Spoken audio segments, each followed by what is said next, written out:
Up+Adam. Tractor systems are offline. We are Beyond FM. Beyond FM. The future of broadcasting is here. Up+Adam with Adam Montiel. It's community content from Concentrate. It's Up+Adam with Adam Montiel. Some say life is where it begins. Straight to the stars is where it ends. Yes, some say life is just where it begins. Straight to the stars is where it ends. Only to start again. All right, thank you so much for being Up+Adam. My name is Adam Montiel. Back and forth down to SoCal and back home, here and there, as you know. People will text me and, hey, what's an update on Dad? How's Dad doing?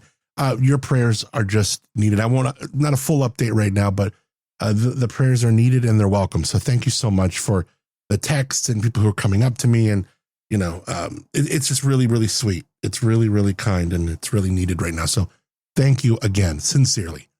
Looking forward to today's show. Coming up, we're going to sit down with Michael Erin Woody. Real thoughtful conversation about the future of this county. He is running for SLO Supervisor against Jim D'Antona, who we had on. He was the first of the four. Michael Erin Woody is today. Jimmy Paulding, we had on Adam Verdon. Jimmy Paulding is coming up next. But today, we talked to Michael Erin Woody from Offshore Wind Energy, Diablo Canyon, battery storage, homelessness. Of course, we get into it all.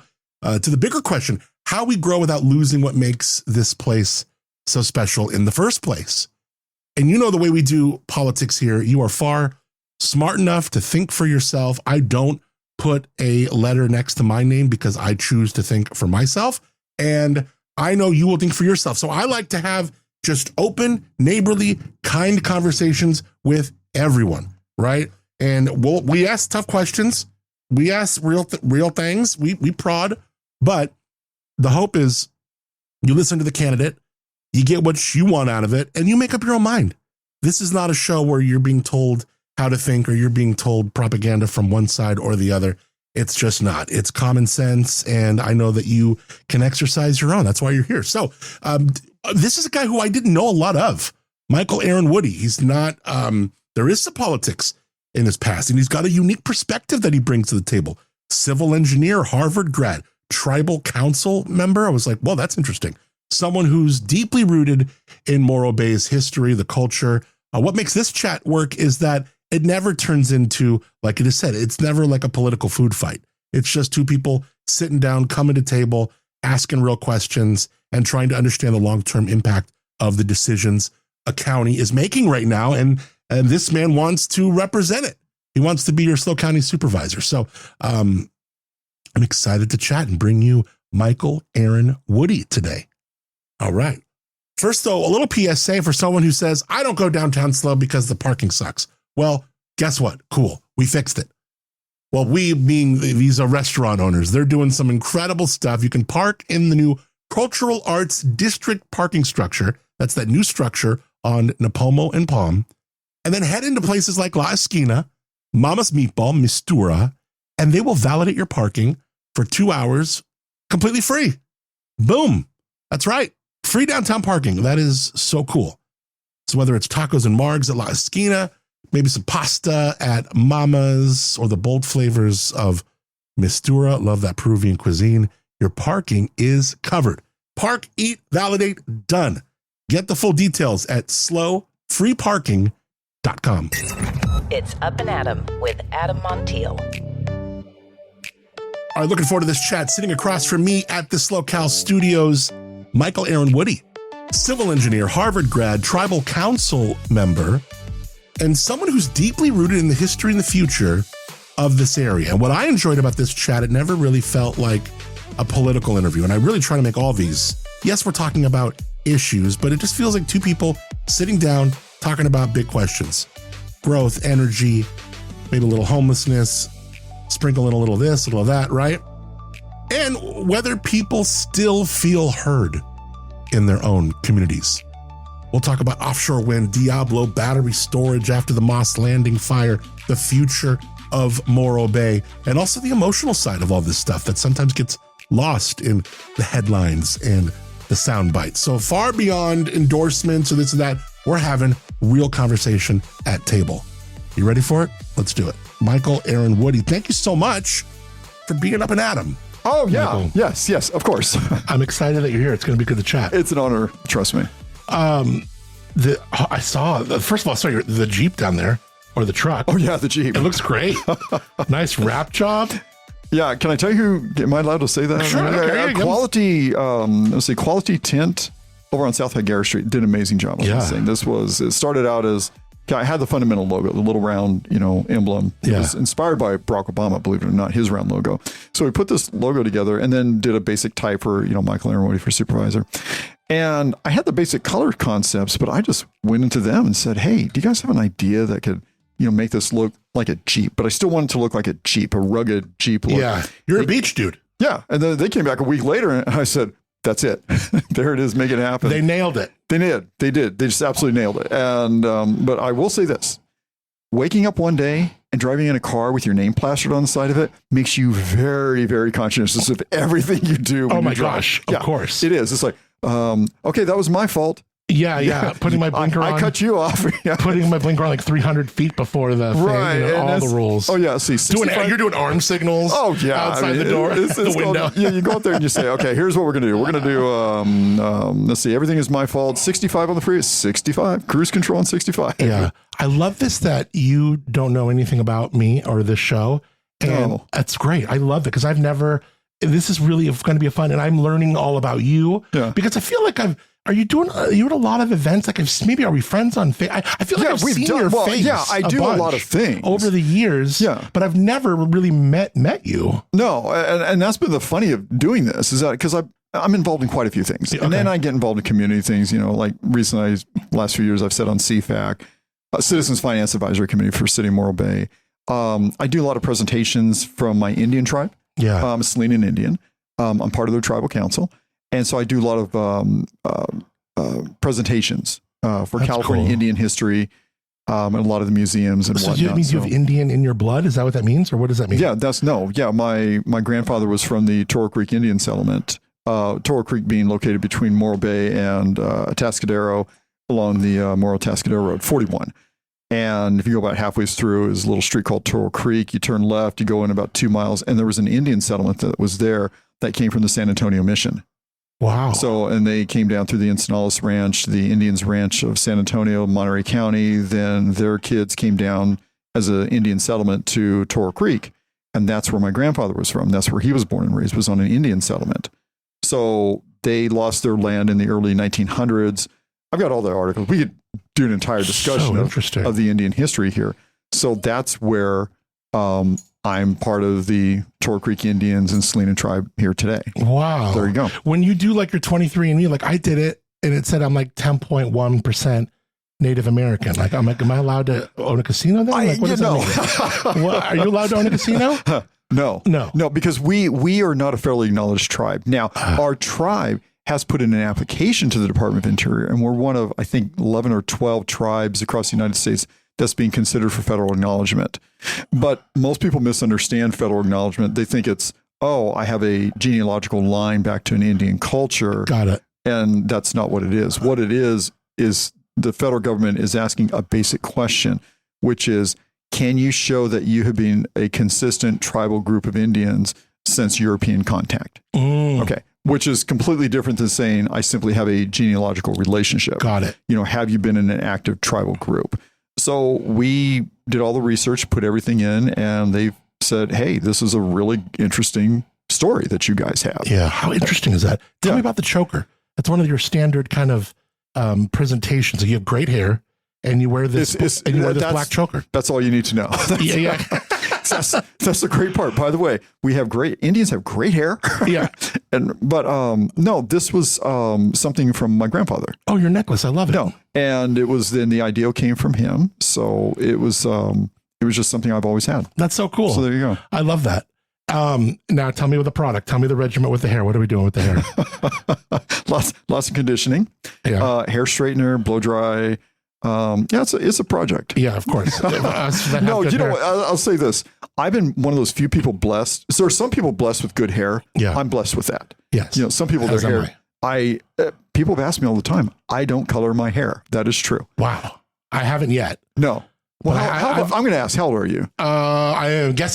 You got to guess first. Oh, I got to guess. Yeah. You're not going to offend me. If I walked in and had to guess, God, don't be offended when I say No. this. I'd say 40. 48. Are you 48? Yeah. Are you kidding? Yeah. Wow. Can I ask how old you are? Yeah, 59. I'll be 60 in Oh my January. gosh. Wow. Yeah. Yeah. And no, yeah, your hair looks fantastic. Wow. No, zero. Well, I mean, you can find gray in there. Yeah, sure. A little bit, but barely. Yeah, exactly. So, but no, I think part of it's so much of it's just genetic. Yeah. You know, I've had friends of mine that have horrible hair. No, for sure. Isn't it interesting? Like 59, 69 or whatever, 75 even. Right. These were different ages 20 years ago. Right. Like 70 years old, 20, 25, 30 years ago is not the same as a 75, 70-year-old, whatever the age is today. Isn't that amazing how we've come like that, you know? And it's so funny. And I think a lot of it has to do with something you and I have talked about, you know, off mic on this, is a little bit about the internet. We're starting to understand that you don't have to be dress a certain way when you are, 30, right. 40. Because, today, gosh, you talk to these kids, they're 18 years old, and somebody walks in, they're 30 years old, and they think, oh my God, your life's over at 30. Oh my God, I know, right? And I like to tell them, say, hey, listen, spend your entire life enjoying your life, being active, being happy, going out and doing things, listening to music, reading books. This is not something you do until you're 25. This is something you do your entire life. Yeah. Have adventures. There is no such thing as, well, geez, hey, I'm 40 or I'm 30, I can't, pursue a new career and whatnot. It's like, oh no, spend your entire life making the whole thing an adventure. Yeah, especially today, especially these days. That's absolutely true. And I think more people are starting to see that, hey, you don't have to sit here and say, let's, you have to act this certain way. You have to be this certain person, and now that I'm 30 or 40 or I'm 50 or I'm 60, you can't go out and work out. You can't, experience new things, have new adventures in your life, go back to school, get a master's, get a PhD. And that's one thing I even at this age, even at 59, and I'll be 60 in January. I look at it and say, hey, would I go back to school and pursue a PhD? Absolutely, I would. That's pretty cool. Yeah. Yeah. Why are you running for supervisor? Because I want to destroy my really cool hair. Yeah. I want my hair to turn gray. Right. I want it to turn gray. I want to ruin everything. This really comes back to something basic. It truly is to give a voice to the people along the Central Coast or the North Coast of San Luis Obispo County. Now, just as a quick one, the district I'm running for is a coastal district, which ranges from Montana de Oro, which is Los Osos, in that general area, Los Osos, Baywood, Montana de Oro, all the way up the coastline to the Monterey County line, which includes a small portion of the north part of the city of San Luis Obispo, goes into Los Osos, Morro Bay, Cayucas, little town of Harmony, which if you haven't gone there and gotten their ice cream, you're missing out. You go up to Cambria, San Simeon, Hearst Castle, all the way up to Ragged Point, which has great breakfast. By the way, take a drive up there to Ragged Point on a Sunday morning, go get breakfast. And it goes all the way to the Monterey County line. So you've got 50 miles of beach property. And you have a lot of communities out there that don't feel like that their concerns are being listened to. And having a family that comes from this area that is seen it. I mean, I've always said a good way to look at this is to say this. My mother watched the Three Stacks go in Morro Bay. Stop it. My grandfather and his brothers from the Toro Creek Indian settlement, they're the ones that also worked with the federal government when they connected Morro Rock to the California coastline back in 1939, 1940. So they were part of that. And then you go back to the Indian settlement there, and you go back how the land was taken in California, going back to 1850s. There's a little bit of a long family and emotional attachment to this area. So for me, it became a personal issue, and it became a frustrating thing as well. If I could digress onto this, you see it in going to a lot of like city council meetings, board of soups meetings, or anything else, or go to planning commission meeting. Everybody feels like that they're going to these meetings, and all we get is our 3 minutes.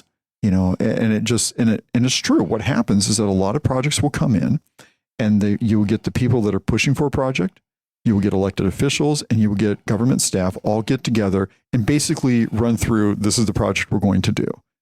And the community is left with well, can we like to oppose this project? And then we're all told the same thing. No, it's too early. You shouldn't be, we still got to talk about this and on and on. And then the project works its way through the whole system, and that we're left with 3 minutes before the planning commission or 3 minutes before the city council or whatever. And it just feels like nobody listens to us. We got a lot of issues in all these individual communities, and people pretty much have had it. So I want to give a voice to these people that all of us are feeling like we just don't have a voice. They're not listening. Nobody wants to listen to, you have the offshore wind issue going on, for example.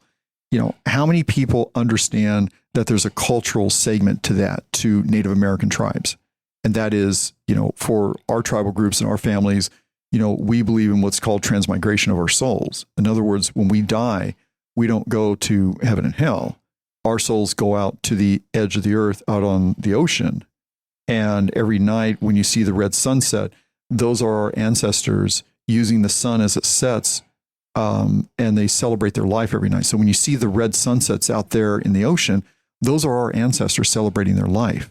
So when we talk about these issues that are going on, let's say along our coastline, there's a cultural side to it that we don't have a voice for. So when I say give a voice to, that's what I'm talking about. But I mean, can you really stand at a planning commission meeting or whatever and say that, if we're talking about wind, because I was going to bring up wind. I love the fact that you brought that up. Yeah. But I'm thinking more like the fisherman community, or like the animals out there. Right. I never thought of could you bring that up? Like, oh, those are my ancestors. I mean, is anyone, well, they're like, great, that's your thing. But like, how do you kind of voice like, hey, by the way, those are my ancestors? Are you talking about like, also, there's the fishing community that has its issue on things. But I love how you bring up the cultural aspect. It is interesting to me, though. Yeah, exactly. Yeah, and that's what we talk about, giving a voice to people. It always feels like, because in large respect, it is. Yeah. It's this idea that says, okay, the fishermen have their concerns, the tribal groups have their concerns, environmentalists have their concerns. But we feel like the decisions, no, I shouldn't say feel like, you have decisions being made and have already been put together, and minds have been made up. Yeah, long before our opinions are even put on the table. Before we even open the can of conversation. Right. And here's what happens. Here's the sad part, is that when we do bring up our opinions early in the discussion, then we get all the excuses. Well, the environmental impact report isn't done, so we haven't done the draft environmental impact report. Well, now's not the time to say anything. Well, we really don't know yet. Let us finish this. Well, that's for another meeting. And then finally, when we're told that we do have a voice in any of this, it's the proverbial, okay, here's your 3 minutes on the final vote. And at that point, we're just all saying, what's the point of even being involved? It's like in the government is like this giant rope, and there's just knots of chaos all the way down the road. Right, exactly. And we had to untie all these things. But you're right, I do see that frustration. I want to talk about kind of like your resume, because you're a really, really smart dude. Harvard on the resume, military projects, engineering. What is it about Morro Bay? What is it about this place, this district, that keeps pulling you back emotionally? I mean, a lot of people of this ilk will go and do bigger market, broader things, and I'll be in New York. Yeah. But you're being pulled back here and really feeling that tug. It's home. There's really no other way to put it. I mean, home will always be home. Yeah. And when you talk about an area like this, and you come by my house and you look through our old scrapbooks and everything, it looks like you're going through a museum of pictures. It's pretty stunning, actually. The sad part is, it's probably like most kids growing up. For me, it was like, yuck, it's abalone. I want a Happy Meal. Yeah. I don't have time for that. But I think like anything in life, you start appreciating it more and more as the years go on. You get in your 20s, you start, the proverbial, go to college, you start exploring your life, you start exploring the world more, and you start seeing things. And as the years go on, it starts piling up more and more how much you truly appreciate where you're from and what you're trying to protect. And you realize that what we do here today is going to have a long-lasting impact over what this place is going to look like in 100 years when all of us are gone. And I truly see it when it comes to studying California history and California Indian history, that decisions were made from everything from the Indian Reorganization Act of 1934 under Roosevelt to the to what happened in 1850 under the Treaty of Hidalgo, and how this all transpired over the years. So when you start seeing, wow, this decision was made back then, And this is what it led to today. You start realizing that the policies we're going to put in here today will have a dramatic effect over what we're going to see in 50 to 100 years from now when we're gone from here. The more, and I think for a lot of us, you start realizing that I have a finite time here. Can I do something that can arc this narrative differently than the path that we're going on? Can I sit there and be a voice for people to say, wait a minute, we can't allow this region to go the way of San Francisco or Los Angeles or San Diego or Malibu. And even the frustration that people have seen even in the last 30 or 40 years when it comes to a place like Monterey and Carmel, which are a little different today than they were, say, 30, 40 years ago.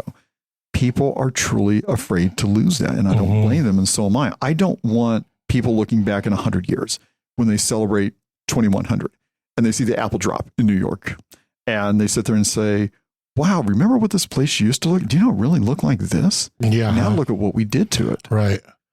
Before I want to talk about nonpartisan politics because it's interesting. It's almost impossible, but I feel like you're maybe seeing some like slices of it more and more. You could even say like the LA mayor's race is kind of touching on that a little bit. Sure. But we'll talk about that in a second.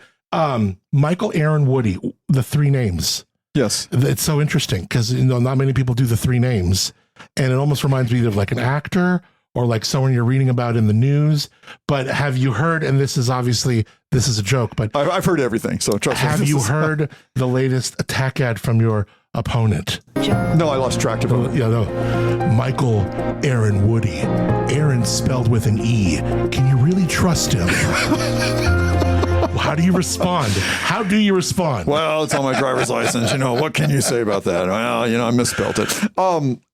Do you want to know the real story why I use my full name? Go ahead. This is remarkably dull. Yeah, that's okay. This is a true story. Okay. So growing up, you have parents. My family wanted to name me Aaron. Okay. And they wanted the name Michael because Michael came from the San Miguel Mission. My mother's name is Tony from the San Antonio Mission. It's an Indian thing. Okay. So I went with Michael as my first name because Aaron Michael Woody didn't sound right. So Michael Erin Woody sounded right on the, I was just born. I had no say in this. Yeah. So they're filling all this out. And it's not that unusual to have somebody use their middle name as opposed to their first name. No, totally. Okay. So that was the life that I had lived for all the way through high school. Was everybody knew me as my middle name, and my parents used my middle name all the time. And so I get into college. And you go to college and you go from these classrooms of 30 people to a classroom of 400 people in a great big assembly hall.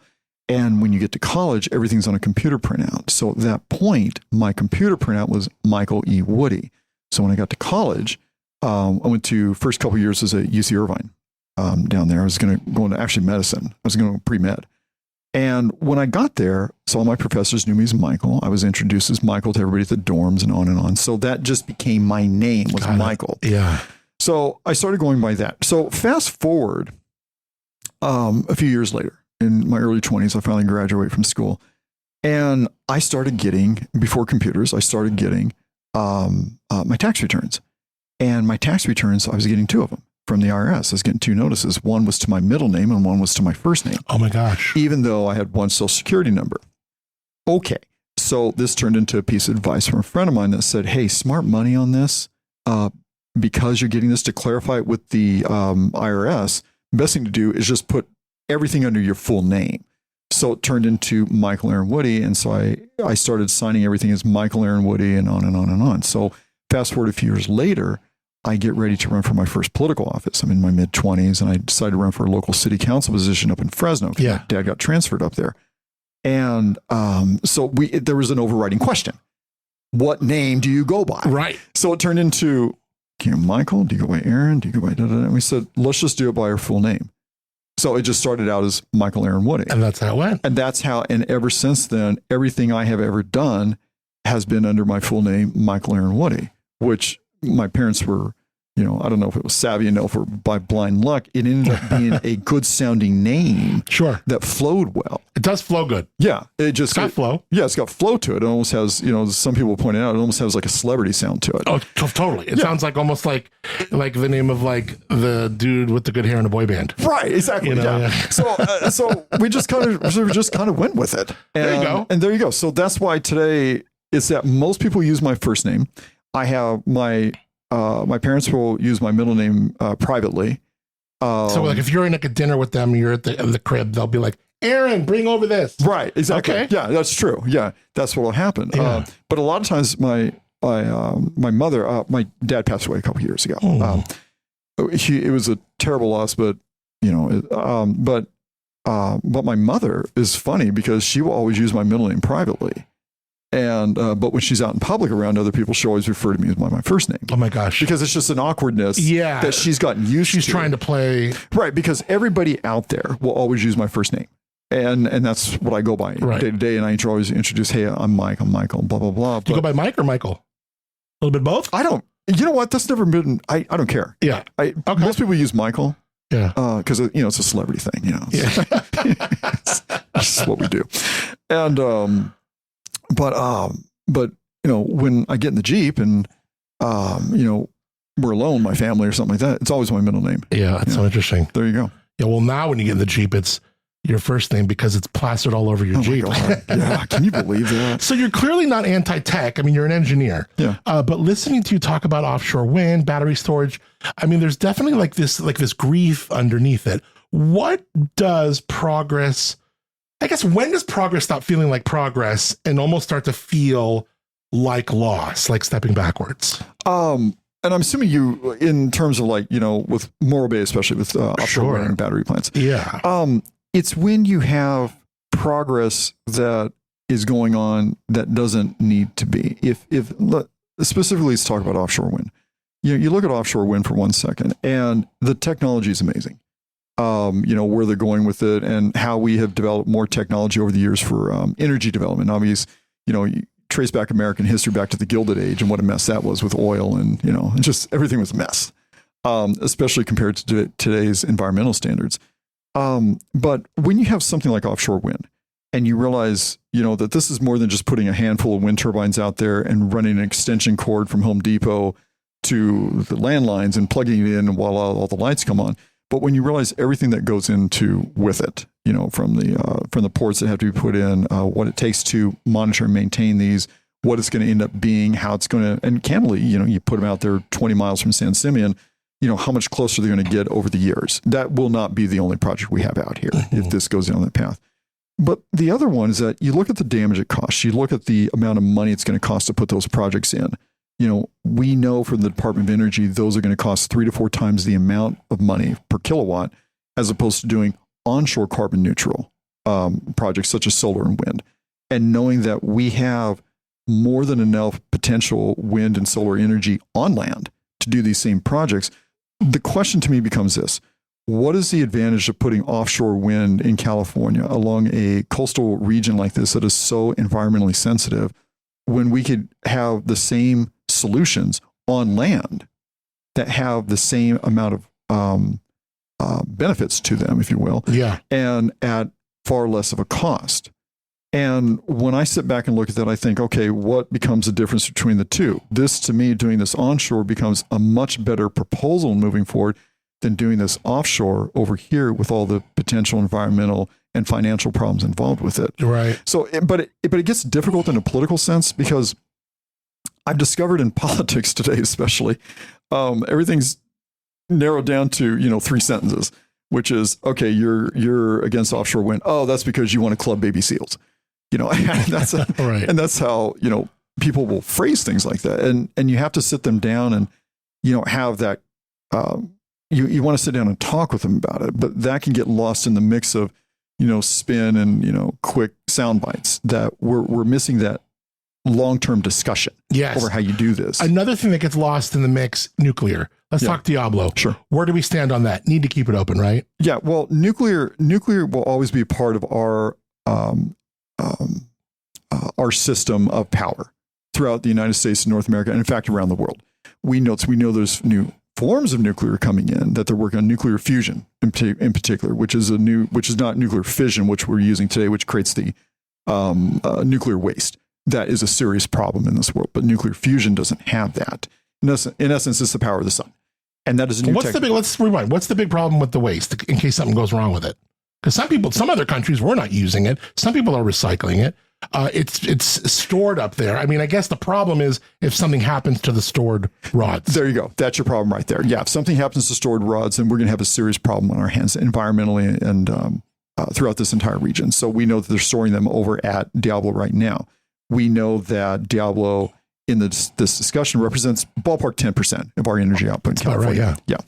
So the question becomes this: what is the future of the state of California? Now, we know that Diablo Power Plant sits on a fault line that they didn't know about when they first built it. I'm an engineer. Now, I know I do seismic calculations, and the dirty secret of seismic calculations is this: it's not an exact science. You know, no matter how we want things to be an exact science, 2 + 2 will always equal 4.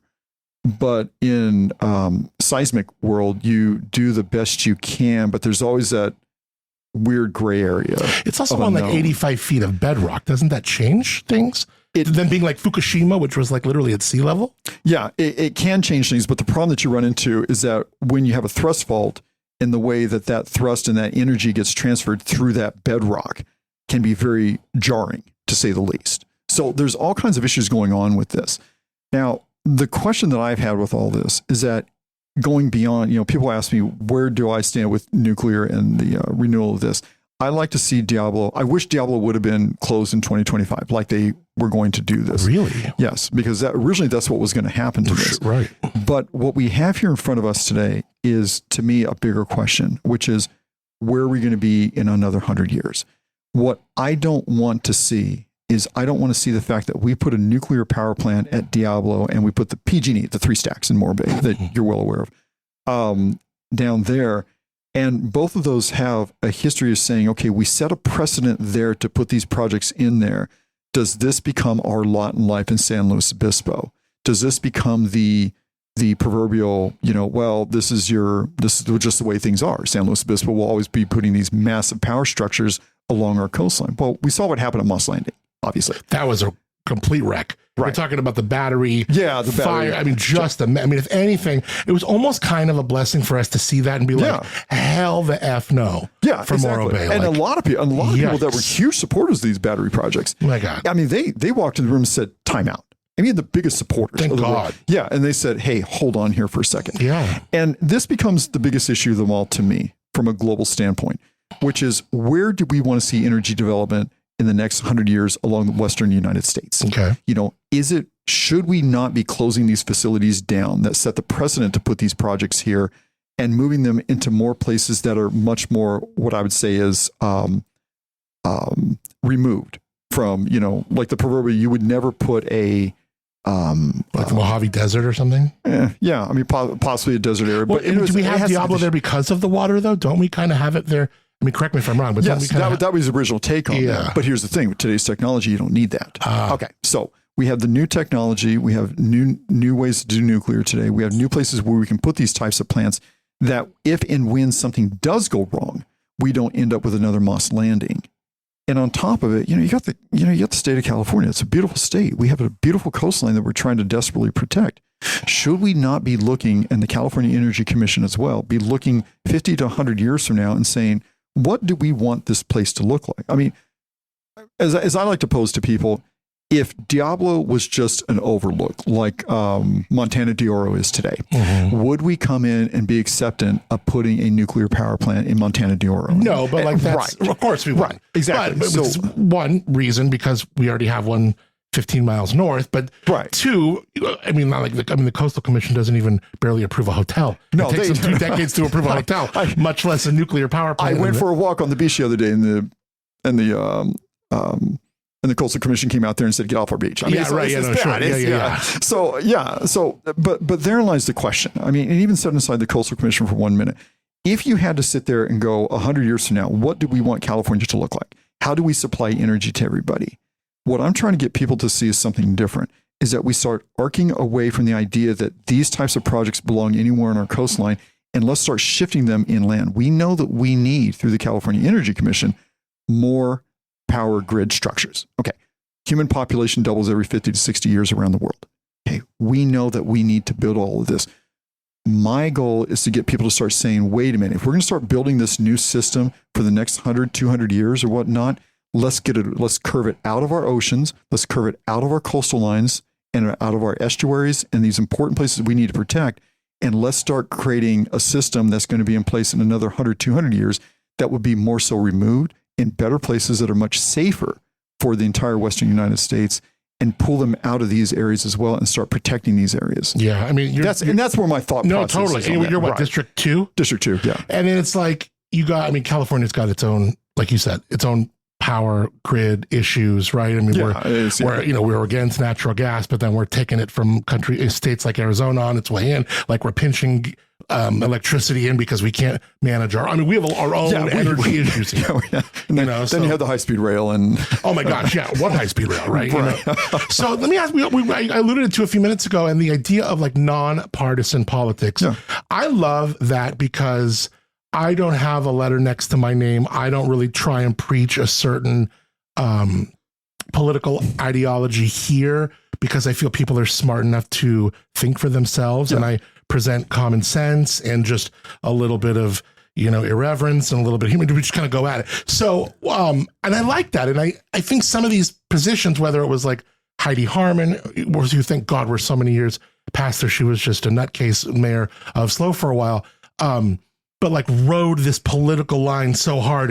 And you kind of see some people going, look, I mean, some of these positions are literally, they're meant to not be partisan. And you're not in San Francisco, you're not in LA, you're in San Luis Obispo County. Right. And I like the idea of people saying, hey, here's what I think about where we live. It doesn't need to be because there's a certain letter next to my name that you vote for me. Right, exactly. And, when you're dealing with day-to-day issues and, talking about, let's say Los Osos out my crib, my hood. Yes, that's right. You live there. Right. No, I live in Morro Bay. Okay. But it's just right across the road. Yeah, of course. Okay. So here you've got, a problem going on with seawater intrusion coming in. And we've had a moratorium on growth out there for quite a few decades. Long time. Yeah, quite a few decades at this point. I mean, you can probably go out there and remodel a bathroom if you want to, but actually build more homes out there, it's not going to happen. There's ADUs, so they're letting those go up or no? Yeah, but those are dicey at best. I know those are hot right now. Yeah. So you've got seawater intrusion going on under the lower aquifers that are down here. And in the upper aquifers, you have a nitrate problem due to septics and wells and whatnot. You have about half the people on there are on meters, about the other half are not metered. But what we know is that over the years, over the decades, we know that this problem is continuing to get worse. We know that seawater keeps intruding on year after year after year underneath. And it's not the only coastal community around the world that has dealt with this. But what we do know is that with no growth out there, this keeps going on and on. Now, the question becomes this. Should we allow for growth as the county has allowed? The answer is no. Okay. Plain and simple with me. But the county has started to allow growth out there again. But here's the thing. In the bigger issue, that's not a Republican or a Democrat issue. That's not this party philosophically believes in seawater intrusion and this one doesn't. I mean, right. Everybody's saying the same thing. We're all coming to the table as a diverse group of community members saying, we got seawater. Here it comes. And it's in the reports year after year after year. Sure. Can we address this? And that goes for so many other community problems that are going on in this region that, I think partisan politics, especially in the last 10 years, and I do go back to a very important moment in American history, and that was the election of Donald Trump. The election of Donald Trump has led to a level of political opinions being espoused. I'm trying to be really delicate right now. Political opinions. There's divisiveness that we haven't seen in a long time. Yeah, there's a level of divisiveness going on. I mean, look, people are very polarized. People talked about the divisiveness. Let's go back to the good old days that took place between John McCain and Barack Obama. I mean, come on, we go back and look at those old videos and go, oh my God, they were like best friends. I know. They're like saying nice things about, of course. And then Barack Obama gets elected and says these amazing things about John McCain, saying that this country is a better place because of people like John McCain. And that was very gracious on everybody's part. But that was the time that we were saying, oh my gosh, politics is so polarized right now. What are we going to do with this? Now we get to today. Yeah. And today has taken everything on a completely different level. You have political parties. Neither one of them are talking ideas anymore. They're talking about why you should hate anybody who disagrees with us. Mm-hmm. And that is so much of the discussion taking place that we're losing track of who we are as communities, as just neighbors, as people. And then it's compounded with people who get on the internet and they spend way too much time, typing on the internet, trying to find facts to support conclusions and saying that these are just terrible people. You're an awful person. Well, you're you voted for this person, you're terrible. No, you're terrible. And everybody's terrible. And we're not talking anymore. It was getting to the point where, how many times have you heard this story? People have lost friendships over politics now. It's crazy to me. I mean, it's like, and I can't imagine not liking somebody or leaving a friendship with them because they might disagree with something that I think to me, it's crazy. And it's just, and what gets crazy about it is knowing that, that's where things have gotten to, that we're doing this to each other. Totally. And it's hard. I mean, I left the Republican Party in 2019. Now that had to do with my tipping point was what happened in Syria. I have friends of mine who live in Syria. There was a withdrawal that took place out there. It was an absolute mess. And a lot of people were killed out there because of this. During the Obama administration? No, during Trump. Trump was 16 to 20. Oh, so it was 2019 when I left. I'm sorry. Okay. Yeah. So, because there was serious stuff going on in the Obama administration, right? Like red line stuff that went down. Yeah, exactly. But okay, so there was something that happened specifically in 19 that had you. In 2019, it was the way that the American government under Donald Trump pulled out of Syria. Okay. And it left a lot of people that were killed. Okay. Out there. So, with Barack Obama, and it was interesting because I voted for Barack Obama. And what I saw him do is that he couldn't hold the line enough, but I always looked at that and I thought, there's probably some other discussion going on behind the scenes. Well, there always is. Yeah, that's not being out there in public, and he's negotiating something. So that's why he's saying we're going to move the line a little bit because there's probably something else going on somewhere else. That I think it was John Kerry was in the middle of negotiations at the time or whatever. Right. So I looked at that and I thought, I'm smart enough to know that a lot of things will take place. So it was fine. But when Donald Trump got elected, the polarization of this country went to a level that I never thought it would go. I mean, people talk about the history of this country, the Civil War, what happened maybe under, the polarization under, happened in the early part of the 1900s or even during the Gilded Age after the Civil War. But this has gotten painful personal for all of us. That this has turned into literally people saying, I hate you. You are a terrible human being because, I don't know, pick an issue, Middle East, whatever it is. Israel. Yeah. And we've gotten to the point where we don't talk about these things anymore with each other. And that's the thing that I just said, I can't be a part of this. It's just not my thing. And so for me and for so many of us who have been saying, hey, you got community issues going on. I don't want to be part of this political show that's going on anymore. This to me has been painfully refreshing because now I can sit down and when people ask me something, I never have to worry about getting, 14 phone calls from somebody from the Democratic Party or from the Republican Party. Or, yelling and screaming at me because right now, none of them like me. And your opponent, Jim D'Antona, had him on. He is decidedly Democrat and really kind of even cozied up to Bruce Gibson and the whole thing. And that's kind of his thing. What kind of sets you aside from what you know about Jim and your opponent? What do you feel really is okay, this is why I'm me. This is why he's him. If I had to sum it up pretty simply, Jim will come into office and has made it pretty clear, especially recent comments that he said about our district attorney, Dan Dow, and I was pretty stunned because I get along with Jim. Nobody, I think some people know this, but Jim and I have this running joke back and forth that, privately, which is we actually get along. He's hard not to get along with. He's a really amiable, affable man. Right, exactly. And we have this personality quirk between the two of us where, you get the two of us in a room privately, turn on the camera, record it. You'll laugh over some of the things we say to each other. Yeah.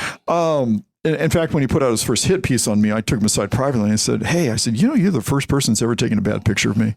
So we you did it on purpose, right? It's this guy's got too good a hair, right? We got to fuck with. I can't believe somebody got a bad picture of me. And so we have our jokes between the two of us, and the two of us actually have each other's phone numbers, right? So we've texted each other back and forth over. Let's text him right now. No. Yeah, come on. And it literally is. We're very cordial with each other. We understand how the game of politics works, but I will say that. When we do have our disagreements, we disagree. And where I'm concerned with Jim coming into office, his most recent thing was saying that he's going to get into office and he's going to have a very strained relationship with the district attorney or very I can't remember the exact word, but it was strained. That he saw himself as I just don't get that. Like, why not get along with everybody? I didn't either. And because you're trying to kind of appeal to a certain group of agitated people. Right. That's when you do that. When I get in here, I'm going to really give it to, because you're trying to like cater to that pool of people that maybe already don't like Dan Dow for his posts or this or that. It's like, exactly. And that's another position that I'd love to see less, but again, you talk about sheriff, you talk about DA, these people are elected officials. They run for election. Right. When I'd love to just see what they do be non-partisan, like just like Dan Dow, he, like we want him to put criminals away. Like, sure, yeah, we all do. Right. Ian, we want him to, put criminals, give them to Dan Dow. Right. Like, exactly. Yeah. Right. You know what I mean? So, but no, I totally get what you mean. And so, it's always been, in watching how the partisanship works in this county. Yeah. And it's pretty darn partisan. It really is. For not a big metro area. Right. It's not for not being San Francisco, not being LA. Right. We got a little situation here. We got some corruption. Oh my God. FBI. We gave the state Adam Hill. Like that's all ours. We got a lot going on here. A lot of under the ground stuff. Like you hear from different reporters and stuff. You're like, oh my God, is that going on? Is that going to come out? Like there's a lot going on here. Yeah. That's the funny part is that when you talk to the people in the loop, some of this who cover some of this stuff. I know. And you get the stuff. Wow. You think it's bad here, what you printed. Wait till you hear what's really going on that we haven't printed. Some of this stuff doesn't even come out. It's crazy. Like I hear things like a year ago. I'm like, that's still a thing, right? Like, oh yeah, they're still being investigated. And it's like, oh, are we going to know that sometime? Like that's incredibly, that's some tea right there. Oh, no, it's serious. There's a lot going on. What I had to discover in all this is, and this became the almost disappointing part of me, of all of this, the people you meet door to door are amazing. Sure. Absolutely amazing. There are people out there working their tail off in this community. You'll never hear their name, but they make a huge difference. The problem that I've discovered is that you have these people that are, let's say you're in charge of Group A, you're the head of Group Pack A or Union A or whatever it is, and you go out there and say, okay, we're the Political Action Committee to support kittens and puppies, and the Kittens and Puppy Political Action Committee is going to support candidate A over here because they support kittens and puppies better than the other candidate. But then you find out that the Kitten and Puppy Pack. Actually, the real reason why they're supporting candidate A over here is because the people running the Kitten and Puppy Pack have huge investments in these controversial projects over here on the side that we never hear about. Yeah, because it doesn't have to be disclosed publicly. Yeah, like, hello, I'm the homeless problem. Right. I'm the homeless industrial complex right now. I mean, it's all about people getting rich while the problem gets worse. Right, exactly. In my opinion. Yeah, so people will see, candidate A is supported by the Kittens and Puppy crew. I got to vote for candidate A. But not realizing that pack itself actually has their investments in all these development issues, all these controversial issues and whatnot over here. And you don't realize that is a connection going on. That is never disclosed publicly because legally it doesn't have to be disclosed. Once you start seeing you've got your hands over here, you got your hands over here, you start seeing who's connected with this and that, you start saying, wow, I mean, what happened to we have a problem here. We really got to deal with it. Yeah. Yeah. Were you surprised the Tribune endorsed you? A little bit. You had to be a little bit. I'll put it like this. Yeah, I was, but part of me wasn't. And here's where I'm really going to irritate a lot of people as this comment. Love it. The Tribune, I think, gets a bum rap. Now, a lot of people go, I know. You already got me disinterested. Right. So, anyways, I had your yard sign out. We're taking that out right now. Yeah. Give me a Dantona sign. But I've always believed that people will get on the Tribune and say, okay, look, they have their editorial board is very biased and whatnot. Well, it's an editorial board. That's their job. No, but the fact is that their editorial board leaks onto their front page like all the time.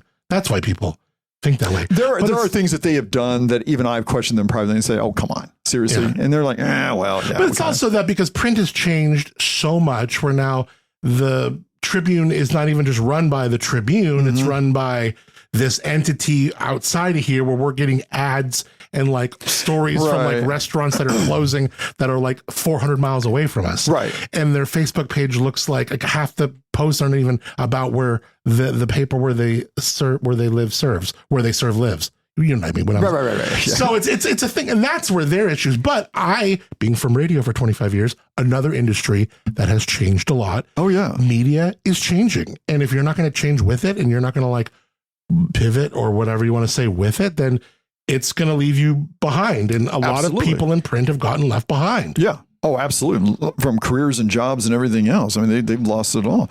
The reason why I was pleasantly surprised with the endorsement. That's sure, why not? The best way Any to put endorsement's an endorsement. Yeah, I mean, but I think it really came down to something very straightforward on all this, is that when you go through my campaign literature, and we're handing out a 12-page brochure that I did myself. You got a lot of notes on your website. Yeah. You really break shit down there. Yeah. And the brochure we're handing out, I did that as well on Adobe InDesign, in fact, and put the whole thing together, kept all my costs down. And I wanted to run on an issue-oriented campaign that talked to the issues and talked to the communities up and down the coastline. I think where the Tribune, and I'm probably putting words in their mouth at this point, are coming up short on supporting somebody like Jim D'Antona. So if you look carefully at Jim's campaign, his literature and everything he's handing out, it's these political bumper sticker slogan type things. Platitudes. Right, it's the platitudes. It's the proverbial, I'm going to support... I'm going to support democracy. It's one of his favorite ones. Support me and I'll support democracy. So you're saying you're beating him on the cerebral side of this. Right, race. exactly. Where I'm getting this is that people are catching on that I'm running on community issues and he's running on a partisan platitudes. But he's really not addressing questions. If you ask Jim about offshore wind, he's going to come back and tell you, well, that's not an issue. The Trump administration ended that. So let's talk about offshore oil. Same thing. Yeah. I asked about homeless. He told me it was an affordable housing issue. Right. And I like Jim a lot. And here's the thing. And in Jim's defense, every single person I ask about homelessness, they try and sell me that it's an affordable housing issue. And it's not. Oh, you're literally the first person to say it's not an affordable housing issue. Look. I mean, stats, I agree with you. I can tell you for the vast majority of people living out there, who are homeless right now. Now, there are some that it is. Of course. And I want to help every single one of them. Right. Everybody who's dealing with a homelessness issue right now. There are 1,400 out here, I believe, in this community. And trust me, all 1,400 have a different story. But to say to yourself that, you've got these people out here who are dealing with tremendous addiction problems. You have police departments, City of Morro Bay is classic. 75% of their calls for service are is that right? Mental disorders. Oh. It's absolutely crazy. And so when you start understanding how this works, and I've got a dear friend of mine who has a sister who is homeless right now living in Hawaii. Watch this. They went out and visited her in a homeless encampment, flew out to Hawaii and sat down with her. Now, I'm preface by saying this. My friend, he works in construction. His wife works for the county and she works in social services. So they're Our county. Got it. Okay. I can't tell you who they are, but I'll leave it at that. And they flew out there to meet with her, to sit down, talk with her and say, hey, listen, we can fly you back to the States. To the contiguous states, fly you back to California. We got a great job waiting for you, put you in a job. We got a great place for you to live. She said, no, get your feet back in the ground. And she said, I don't want any part of it. I don't want to do this anymore. So is that affordable? No. And you talk to so many people who have worked in homelessness when they hear the phrase, well, it's an affordability issue. And they're dealing with people with all kinds of disorders that are going on. Yeah. And none of those people sitting there with these issues that are going on are sitting there saying, well, if I could only get my down payment to this, I had the gal, Hallie, who's incredible with the Salvation Army, was part of this rapid rehousing grant. And she was calling me saying, hey, do you know anyone? Because every single person I go, you just got to be 6 months clean. We'll give you rent for a house. Yeah. If you can prove you're doing good, we'll give you rent past the 6 months. You're talking about a free place to live for a year if you can get a job, get clean. And she couldn't find a fucking taker. That's right. That is so discouraging. And that's where when people go, and God bless Adam Verdon, he was here and I like him a lot, but I like all you guys. We're going to have Jimmy Paulding in here. You guys are all great guys. I have the only one with great hair, but proceed. But he goes, well, no, it is an affordable housing issue. I'm like, I just don't. Because look, if you want to talk about affordable housing issue, I got me and my fiance who both work really hard, make good money. Yeah. And you want us to buy a small little house in SLO with no yard on 2 busy streets for 1.1? Like what? Right. Talk about affordable housing then. There's so many people who work so hard and do so much and have a family or whatever, and they need that affordable housing kind of conversation. Now, again, if there's that one that, of course, we always hear that single mom with the kid living in their car, something happened, she lost her job. I would love all of the safety nets to be for that person. Absolutely. Yeah, absolutely. And, of course. And I think one of the reasons why everybody says, well, it's an affordable housing issue is because that's an easy one to grab onto and create that conversation for 90 seconds in front of a room full of people. Well, it's an affordable housing issue. Actually, no. the teacher who teaches at Morro Bay High School, they have an affordable housing issue. Sure. The people who are working Yes. these day-to-day jobs, that's an affordable housing issue. Yep. Okay. Now, the people who are homeless, you're dealing with a whole different level of issues going on here. And a lot of them have to do with everything from addiction issues, mental issues. For some of it is an affordable housing issue. They don't know how to get their things back together again. You do have those that are people who have been divorced with 2 kids and they can't afford to get a place to live. And they have 2 kids and they're trying to get, okay, there are affordable issues there. Yeah. But when you really sit down and analyze the people and meet with them and talk with them that are on the streets that are dealing with these problems and realize that we also have a society where you cannot take somebody they could have the most, you could see them at 11 o'clock at night running down the street naked.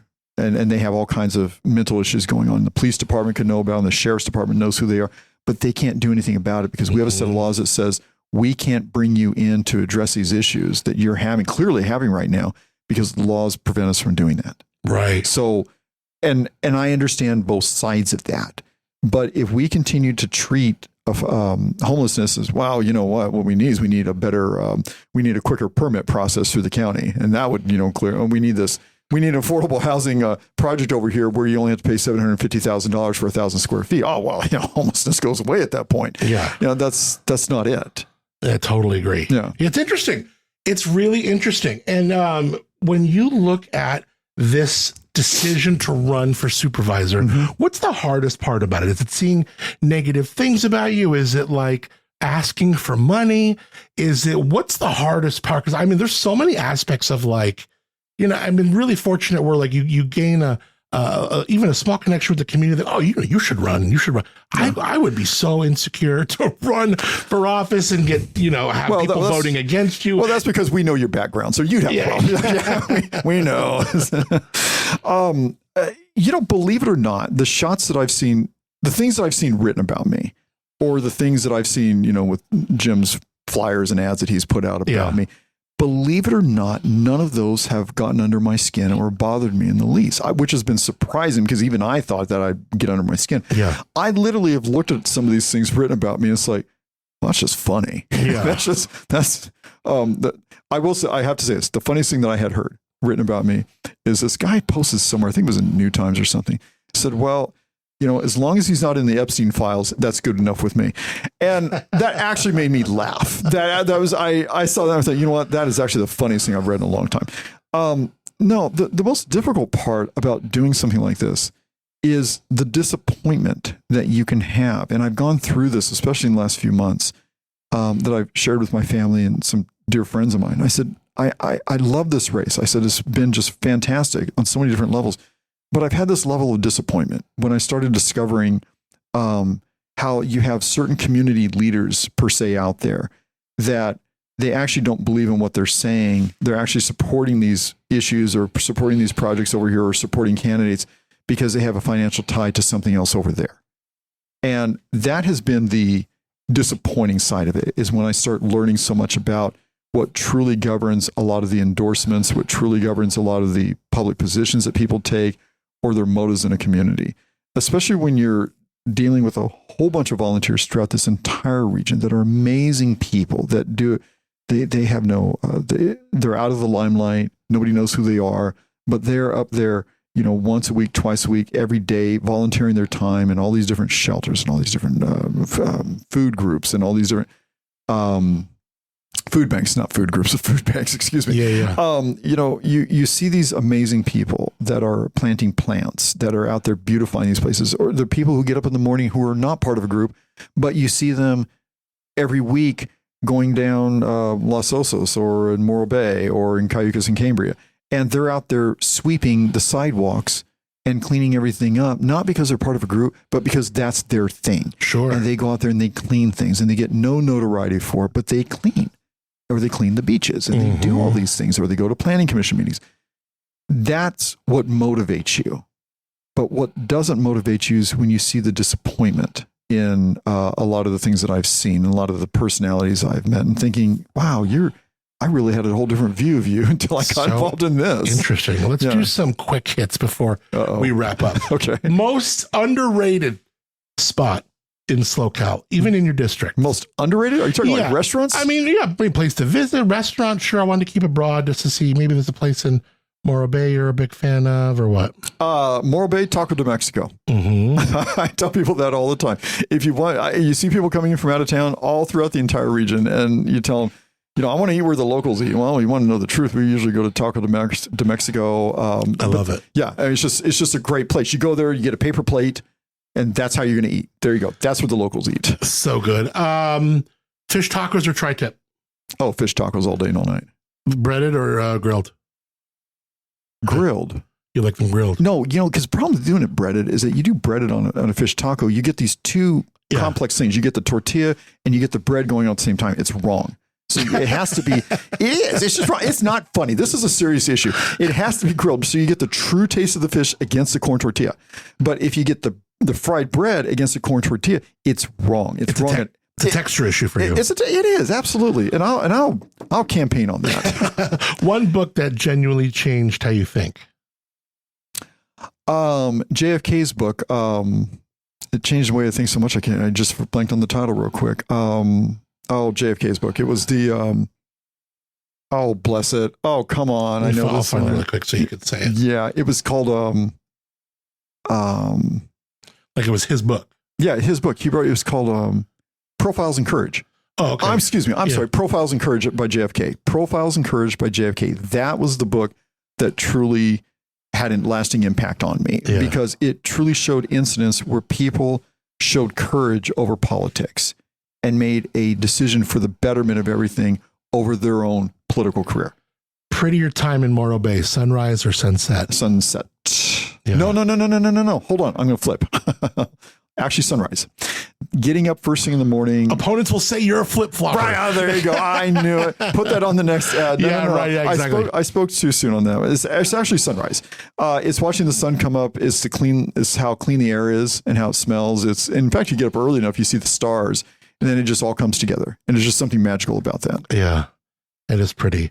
One California policy you would erase tomorrow morning. I would erase? Yeah. I would get rid of the California building code and let us go back to the national code for when it comes to construction. The California building code under Title 24 is myriad of problems when it comes to doing construction in this state. The entire United States, with few exceptions, LA, New York, et cetera, run under the International Building Code, and they do just fine under that. The California Building Code needs to be taken out. Let's go back to the national code that we used to be under in California, modify for the things that are important for California, such as seismic and wind issues and whatnot. But let's go back to the national building codes and get rid of this isolated California building code that we have here. It's really been detrimental on our construction. Is life pretty easy after you get out of Harvard, like finding jobs, finding connections? Is that like, like you always hear, like there's certain colleges that, you could just kind of like almost like remain connected? Yes. The answer is yes. Let me not beat around the bush for 1 second. Let me be honest about that. Yes, not because people are impressed with getting a degree from Harvard or going to that school or anything else like that. In fact, sometimes it's just the opposite. A lot of times you have a target on your back. Everybody wants to show, hey, I knew more than the guy from Harvard. Yeah. But it has to do with the Alumni Association. That is like in my class, there was a class of 200 people that graduated in 2002 together, and we keep in touch with each other. And these are people from all around the world that have these amazing careers. So anytime that I have something going on or visiting another country, I know I can always call on a classmate who says, oh, call this person over here. Oh my gosh. Yeah. It's the interconnection between the Alumni Association with any university, in fact, is where you truly make your connections and where you truly benefit from your degree. I see a lot of people going to college today, a lot of kids, and they think that the education is nothing more besides getting grades and getting a diploma. No, far from it. It's not. No, the real issue here is getting involved with your classmates and meeting people and networking and using those networks during your entire life. Great point. Yeah. So this is your first time being exposed to the show. How'd you feel it went? Oh, this is amazing. Do you like the conversation? I want to do this again. This is fine. You're more than welcome to come back. Yeah. Oh my God. I'd be thrilled. Yeah. I love having all you guys on. I had Jim on. I had Adam. He was great. Yeah. We're going to have on Jimmy. So, I just think these conversations are good. And again, I just want to let, just have like a cool chat, come to table, chat it out, and all good. Yeah, because you go through a campaign. Now, this is what's interesting is that you always go to these debates and forums, and here's what happens. It's like a pop quiz in high school. You walk in there and say, okay, we have a multi-generational problem called homelessness. In 90 seconds, fix it. Go. Yeah, sure. And it's like, oh, sure, I'll fix it all in 90 seconds. Right. And that's where, it's nice to come into something like this and actually have the ability to talk and to say, let me talk through my ideas. Like on power and energy in California. Mm-hmm. You get asked about Diablo and you have to summarize it in 60 seconds. But you come into someplace like this and it allows people like me to give people more of a overall arcing scope over why I think this is a better idea for the next 100 years in the state of California. Yeah. Instead of summarizing it in 60 seconds. Give me final question. Why should someone in District 2, Mr. Michael Erin Woody, vote for you? Michael Erin Woody? Michael Erin Woody. Michael Erin Woody, vote for you. Why should they vote for me? Yeah. Because what I'm bringing to this is, first of all, I think a historical perspective of this region that has been missing in our discussions. The second reason is because I'm also bringing to this as a professional civil engineer. We have a lot of infrastructure problems going on throughout the entire district. I can address these not as a politician, but as an engineer and tell you exactly what's going on with these areas out here. And I think lastly, it's putting a new perspective besides the partisanship that's going on here. I mean, Jim has made it clear for the last year. He's a partisan. He's going to go in there. He's got partisan ideas, partisan solutions. We're going to keep the partisanship up by not getting along with the district attorney. I'm walking here saying, I'm not part of that game. We need community solutions. And that's what I bring to the table. And, we'll see what happens in an upcoming election. We'll see what happens. Michael Erin Woody. There you go. Spells it with an E. Can we really trust him? You can. This is a fun conversation, man. Loved rapping with you. Hope you come in again sometime. Absolutely. And this really was good. I love it, my man. Thank you so much. Are you going to have me in here if I don't win? You're more than welcome to. You never know. If I don't win, that's going to be like, who? No, I think even more. Yeah, no, honestly, if you don't win, I want to talk to you even more because then it's like we could talk about what happened and all that. No, but I think you're an interesting guy. You got interesting conversation. And no, I want to keep a relationship where you're always welcome in here. So very cool. Thank you, brother. Appreciate your time. Thank you for being Up+Adam. Absolutely. It's been wonderful. Some say life is where it begins. Straight to the stars is where it ends. Only to start again. Great chat. Love it. Again, whether you agree with Michael Erin Woody on every issue or none of the issues, I think what I appreciate most is just the thoughtfulness of it. There's a lot of nuance in these conversations about energy, homelessness, public trust, and it's easy for everything to turn into like team sports nowadays. So it's nice to sit down, ask questions, and actually talk this through just like human beings. And we did that with Jim D'Antona. We did that with Adam Verdon. You just heard it with Michael Erin Woody. And we're going to do it next with Jimmy Halding. He's going to be on the show. I'm going to see if it's tomorrow or the next day, but he will be on before Election Day. We will get him on. So my thanks to all four of these gentlemen for coming in and chatting and having civil, friendly, neighborly conversation. I love it. All right. So long conversation today. Try and keep these, we try and keep these shows a little shorter, but with these political ones, like I still got stuff. Jim D'Antona was the longest one. I still got stuff I didn't even air yet. So we're going to air that too. Maybe over the weekend, so you can get all the conversations, all of them in a little chunk right before Election Day. All right, which is this Tuesday, June 2nd. So, all right, I'm so excited for you to be connecting here. Thank you so much for being Up+Adam, rating, reviewing, subscribing to the show wherever you listen to it. It's huge. It's very much appreciated. Our thanks to Moonshiner Collective for being original music on this show called Start Again. You can stream them wherever you get your music. Also learn more at moonshinercollective.com. This show is recorded at SLO Cal Studios in the heart of San Luis Obispo County, California. SLO Cal, where the wine is world class, the people are real, and life is too beautiful to rush. Returns well taken. Visit slocal.com. That's SLOCAL, slocal.com. Hope you have a great day. Smack dab middle of the week. We're on our way towards the weekend. I'm Adam Montiel. Thank you again for being Up+Adam. Some say life is where it begins. Straight to the stars is where